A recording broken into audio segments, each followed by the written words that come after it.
So the Piggy Book 2 trailer just came out, and it is so crazy. It is so crazy. So I'm going to be going over a lot of things in this video, including theories, talking about the trailer, giving my opinion, and a lot of other stuff. So hopefully you guys will stay tuned for that, and let's just get straight into it.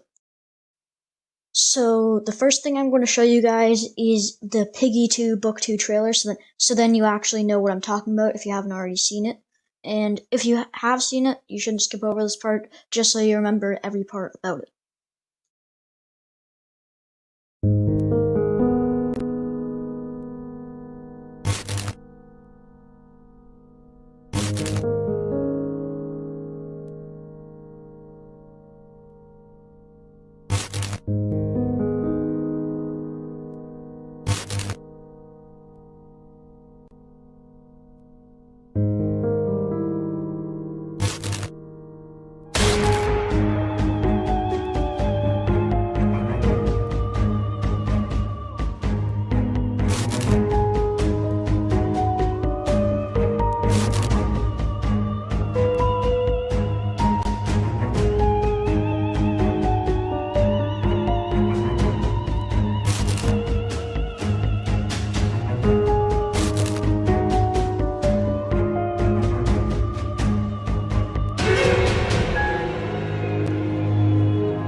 So there is a lot to talk about in that trailer, and I'm going to be going over it all in this video.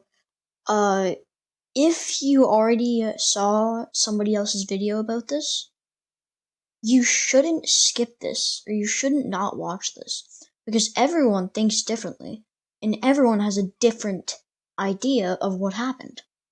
And my opinion is definitely going to be a lot different than a lot of other people's opinions. So I would suggest to not skip over this. So the first thing that pops up is a door. And yeah, it's a door. And then after the door, it transitions into a scene of Doggy in a police costume around some buildings. This is very weird because we thought Doggy was gone, dead, because he was infected, but this could either mean that this was a flashback and it's just showing us for some apparent reason, for some clue or something, or Doggy somehow got cured even though he was wandering in the forest. So I feel like it could be the flashback. It's probably the flashback, but you never know. But then, after that, I thought, wow, that's an alleyway. Guess what else is an alleyway? Chapter 3. And in Chapter 3, in the end cutscene, it shows that Doggy is talking about, remember when we made that arrest? And that was in an alleyway. So, this might be your perspective from what happened in that arrest from the alleyway. Here's the cutscene.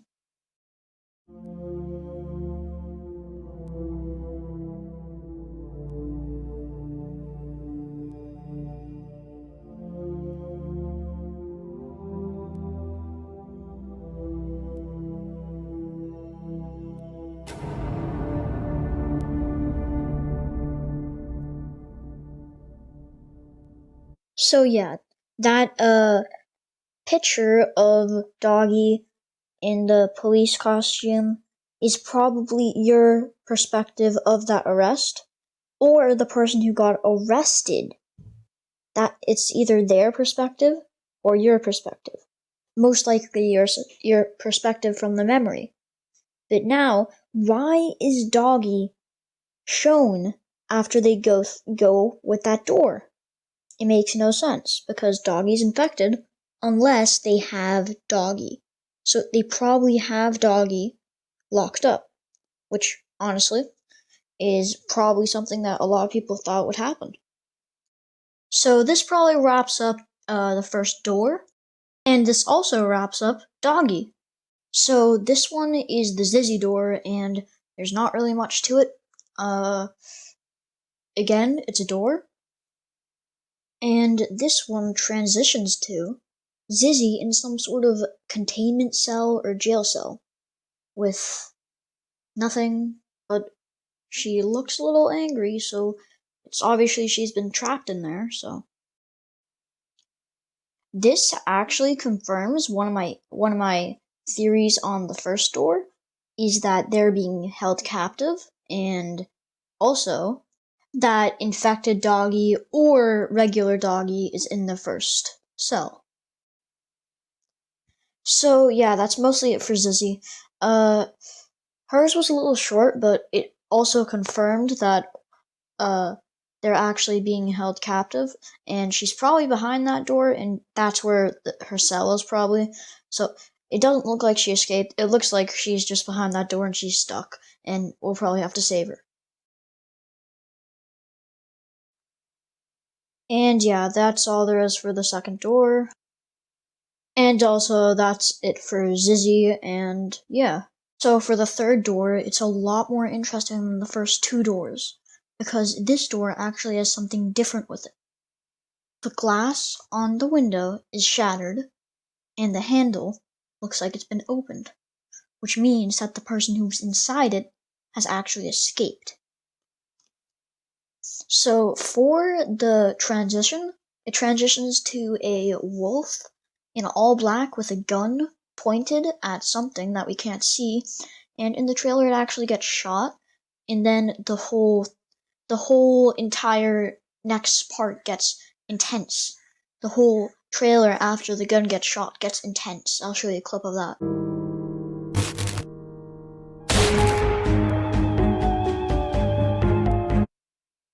So the only reason I showed that is because some people might think that he's just some side character who needs help and he's defending us, but no, because the music goes really intense after that. That makes us know that he is bad, and that's where the real action in the story actually takes place. So that's why it's like that. So that actually was kind of obvious, but I just need to say it because, like, just in case some people might think, oh, this theory is completely wrong because this guy is probably good. He's not good. And also, this is kind of good because before we weren't really hiding from anything. We were just kind of going. Well, in the first half, we were sort of hiding, but in the second half, we were just trying to find Mr. P. That's all we were trying to do. That was our only goal. We weren't trying to run away or hide from something. The assassinator is probably working with some sort of organization, such as TSP or something like that, if TSP is some sort of group. We don't know if it's a group yet. And if TSP is actually a group, then this is probably some sort of facility which was made by TSP, which is locking people in it, which doesn't make sense. Why they would have one of their hitmen in it? So maybe there's two organizations trying to hunt us down. One of them's TSP and one of them's something else. Maybe something to do with Mr. P or something. You never know. And also, that gunshot is almost definitely pointing towards Zizzy, Pony, us, George, something like that. It's almost definitely pointing at one of those people. Or it's pointing at the other organization which hunting us down, which I don't know if it really exists, but I'm just going to go with it because it's a theory, and I'm just going to go with it. So yeah, we're mostly done for door 3, and also we are mostly done with the Hitman or Assassinator. We don't know what it really is.